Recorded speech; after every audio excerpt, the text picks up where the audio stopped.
E do que é que vamos falar hoje? Estamos aqui para descobrir o que importa. Quem é que importa? Quanto importa? Quem é a pessoa mais importante da sua vida? Há quanto tempo essa pessoa está esperando por você? Esperando um momento, só um momento. Esperando um olhar, esperando uma pausa no seu dia para você ficar lá. Então, nós temos muitas indagações e o que nós queremos hoje é entrar em contato com algumas informações sobre nós que talvez nós tenhamos um pouco de dificuldade de perceber. Nós somos pessoas e viemos de algum lugar. Quem é você? De onde você vem? Se você fosse se descrever, como você se descreveria? Começaria por onde? Essas perguntas nos convidam para observar para onde meu olho olha, o que eu observo, né? E para entrarmos em contato com as verdades, né? Precisamos olhar de perto, né? E esse olhar de perto precisa ir um pouco lá longe, lá atrás, onde tudo começou. E começou antes de você, lá no pai e na mãe, nos pais dos pais, nos avós, bisavós e todos os que vieram antes. É uma história longa que envolve muitas pessoas e com elas tudo o que vem delas. Então, quando estávamos no nosso meio mais primordial, que era o útero da nossa mãe, estávamos ali recebendo muitas informações. Na medida que aquele corpinho aquelas células se multiplicavam, nós formávamos impressões. Elas não eram mentais, mas podemos dizer que elas já eram emocionais. E aquele corpo trazia essas impressões, essas marcas e informações, porque é disso que se trata. As informações que estão sendo impregnadas naquele corpinho. De repente a gente nasce e aquilo que nós encontramos fora daquele ambiente, tudo novo, fora de nós, um ambiente completamente diferente, nos convida o tempo todo para o externo. Olhar, ouvir, sentir frio, calor, a roupinha suja de cocô, xixi, coisas que a gente não sentia quando estava dentro da mãe, vão tornando nosso repertório de informação mais rico, mais cheio de detalhes e nos tornando mais curiosos. Essa riqueza de informações vão nos dando mais e mais possibilidades e nós vamos aprendendo com o que estamos vendo, aprendendo com o que estamos ouvindo. Daqui a pouco nós começamos a andar, a tocar as coisas, a andar, e tudo isso vai fazendo parte daquilo que nós acreditamos que nos tornamos. Parte da nossa identidade, da nossa personalidade. Eu gosto disso, não gosto daquilo.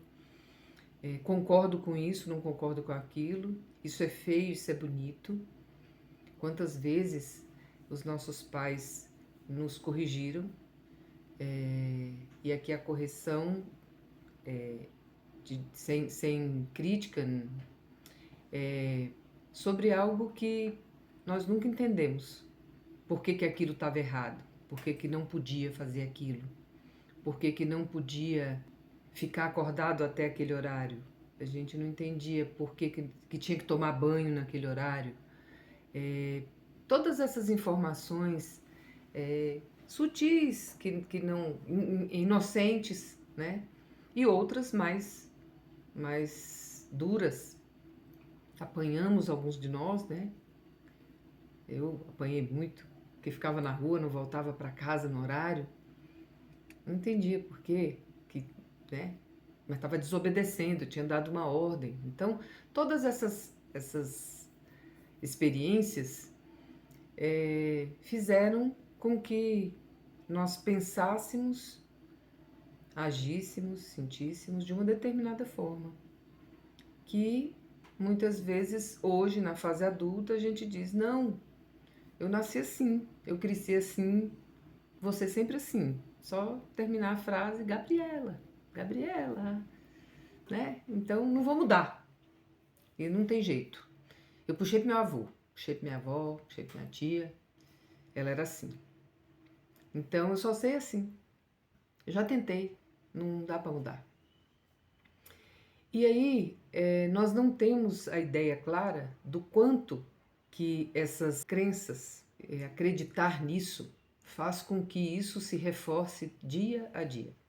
E entramos num piloto automático onde nós pensamos já daquela forma, agimos por causa desses pensamentos, sentimos coisas semelhantes a isso e nos engessamos, né? Nos tornamos reféns desses pensamentos, sentimentos e ações.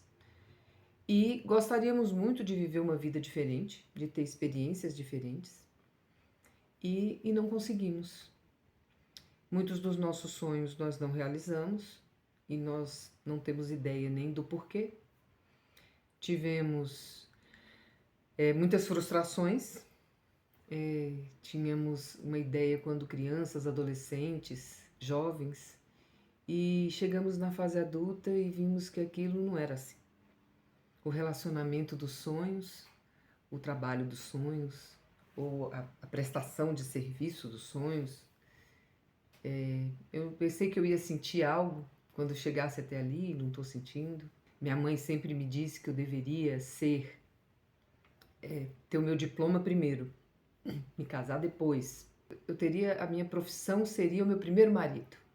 Então, eu teria que fazer primeiro, estudar e fazer primeiro um caminho onde eu me tornasse independente. Eu não poderia depender de homem nenhum. Foi essa uma das experiências que eu tive.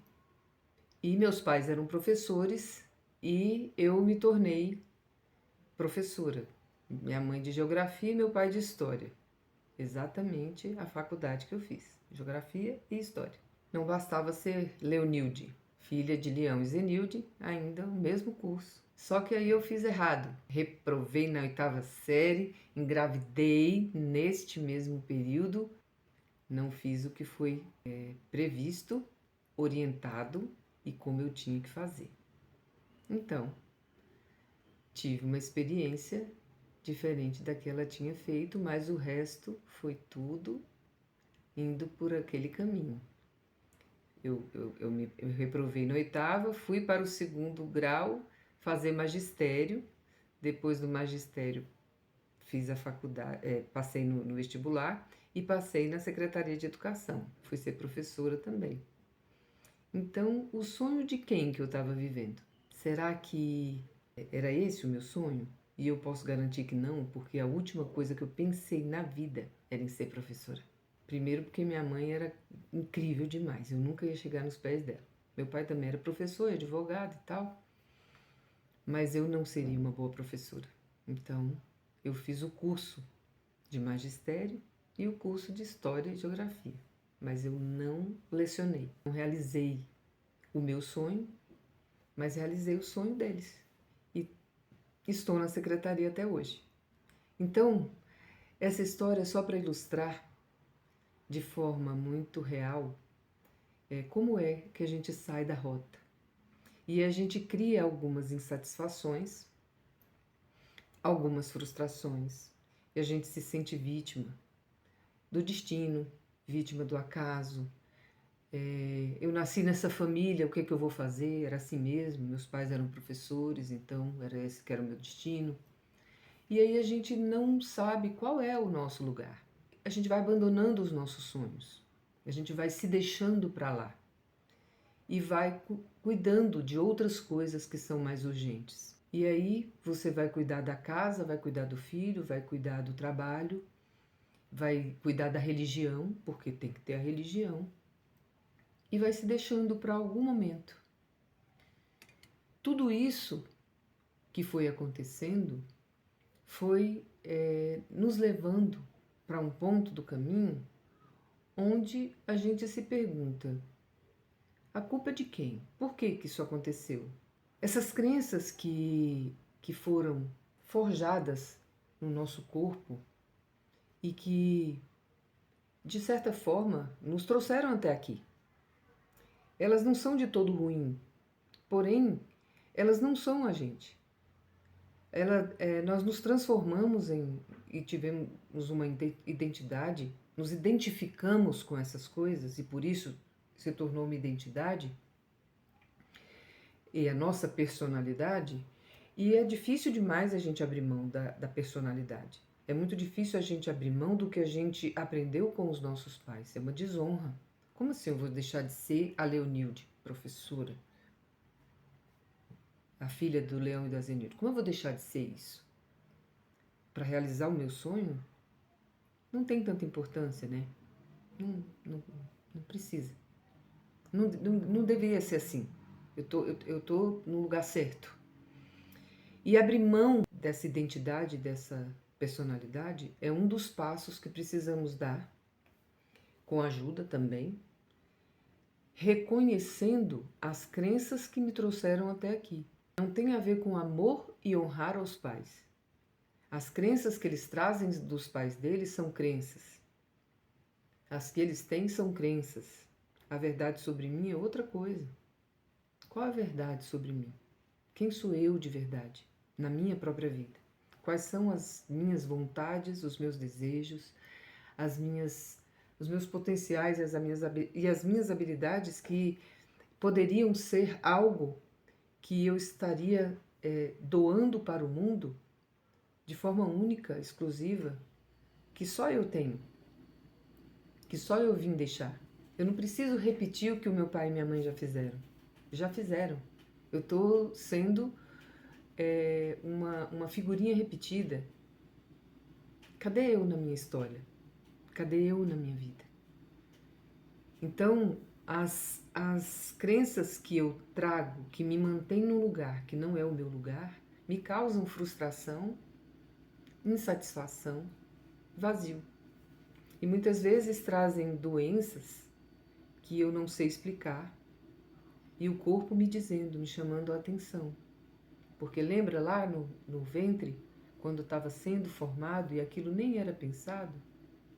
Quanto daquilo não se apresenta como doença no meu corpo já na fase adulta, querendo me chamar a atenção de que tem uma criança aqui dentro que tem marcas de dor e que ela quer sair, ela quer crescer, ela quer evoluir.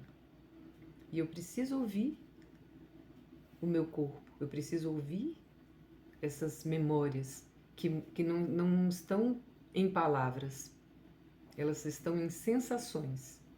E me chamam tanta atenção, me chama até ficar doente, se for o caso, para me mostrar alguma coisa. E eu preciso ter uma atenção sobre isso, me voltar para mim mesma, me conectar comigo para poder ouvir. E aí nesse momento eu sou a mãe dessa criança. Essa criança que espera com muita ansiedade por esse olhar, por esse ouvir, dessa mãe que eu me torno de mim mesma, porque o trabalho, a obrigação da minha mãe, ela já fez. Ela foi o portal pelo qual eu vim. E ela me deu a coisa mais preciosa, de maior valor, de maior riqueza que ela podia. Ela me deu a vida. Depois que ela me deu a vida, cumpriu a sua missão, ela e o meu pai, a bola está comigo. Nessa primeira infância, na adolescência, eu preciso desses pais. Eu preciso dessa ajuda desses adultos. E vão me amadurecendo, ou assim a gente espera, porque a natureza espera isso, que eu vá me amadurecendo, vá crescendo, para cuidar dessa criança que eu sou, que teve marcas lá atrás, que guardou memórias equivocadas, memórias distorcidas, não tinha capacidade de interpretar de uma outra forma, estavam impregnadas das crenças daquele ambiente que ela vivia, e ela entendeu algo que deixou ela ferida, machucada, contraída. E nós vamos repetindo essas dores pela vida afora, tentando alguém, ou o pai ou a mãe, para tirar a gente daquela dor infantil que nos prendia ali. A gente quer consertar, a gente quer resolver aquela dor, mas a gente mira o alvo errado, a gente olha para fora. Lá fora não vai estar o tratamento, a cura dessa dor. Eu preciso me tornar a mãe e o pai de mim mesma, para que essa criança então cresça e seja alegre, divertida, criativa. Então eu preciso olhar para dentro, que é a minha parte yin, a parte do feminino, interno. Eu cuido dessa criança quando eu olho para dentro. Me torno a mulher quando eu olho para dentro. Trago o feminino para o lugar dele quando eu, depois de cuidar dessa criança ferida, das dores infantis que estão gravadas no meu corpo, eu me coloco no meu lugar. Um lugar de pessoa inteira. Masculino, feminino e o neutro, que sou eu, produto de papai e mamãe, inteirinha. Um pássaro com asa direita e esquerda inteiros. Para eu encontrar essa mulher que se torna a mãe dessa criança, eu preciso estar atenta para o que o meu corpo conta. O meu bebê está contando para mim. Eu preciso ter olhos de ver e ouvidos de ouvir. Eu preciso me conectar com o meu coração. Eu preciso ouvir esse coração que conta para mim como é que está o meu bebê, como está essa criança. E aí essa mulher se fortalece, se apropria do poder que ela tem. E ela se torna magnética. Ela atrai para si o que ela almeja. Esse fazer externo, que é do yin e yang, que é do masculino, ele se torna então um fazer de um ser humano inteiro, porque ele está no ser. Fazer primeiro para ter as coisas externas e ser depois está no contrafluxo do amor e da verdade. Então eu preciso me internalizar, me conectar comigo internamente, ter autocuidado e autoamor, olhar para a minha respiração, perceber como o meu corpo se apresenta, onde está contraído, onde tem uma dor, onde está desconfortável. Parar para respirar com consciência. Temos uma comunidade onde estamos fazendo alguns exercícios de alguns minutos por dia para nos conectarmos mais com o ser do que com o fazer. O patriarcado trouxe uma ideia de que nós praticamente somos uma máquina, né, de produção. Então fazer, e quanto mais você fizer, mais você é uma pessoa, né, de valor. É uma pessoa valorizada, é uma pessoa que tem, né, que merece. E as mulheres entenderam que era assim. Em algum momento elas seriam valorizadas se elas fizessem tudo. Todas as coisas o tempo todo, de preferência para todo mundo. E que momento?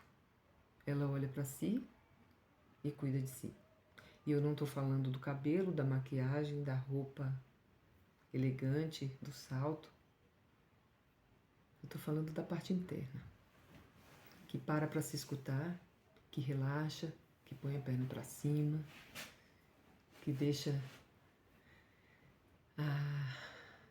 a natureza dela falar, descansa nos seus dias de menstruação, dá uma pausa para o corpo ter o descanso e o repouso que esse momento merece. Não, é um trator. Então, essa comunidade que iniciou esse mês começa com momentos de respiração, 5 minutinhos de conexão com o coração, 5 minutinhos para respirar devagar e lentamente, dar uma pausa para a mente, descansar e ouvir o coração, ouvir essa música interna que a gente nunca escuta. A gente espera sempre que alguém valorize a gente, sempre alguém fora de nós. Quando alguém me amar muito, aí eu vou ser muito feliz. Quando alguém me fizer carinho, eu vou ficar bem feliz. Quando alguém me der atenção, quando alguém olhar para mim, eu vou ficar bem feliz. Eu vou ser realizada. E aqui o convite é para olhar você primeiro, se olhar no espelho. Ouvir as batidas do seu coração.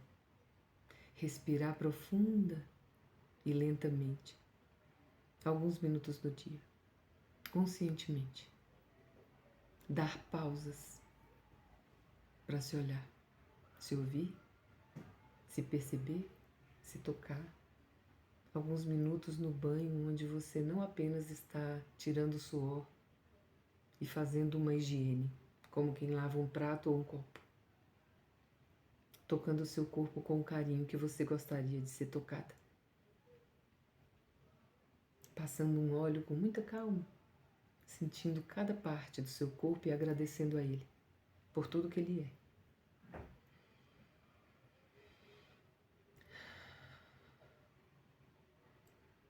Estamos aqui para convidar vocês para um encontro com vocês mesmas e conosco, juntas, dia 25 de maio, em São Paulo. Uma jornada onde teremos encontros de alto amor,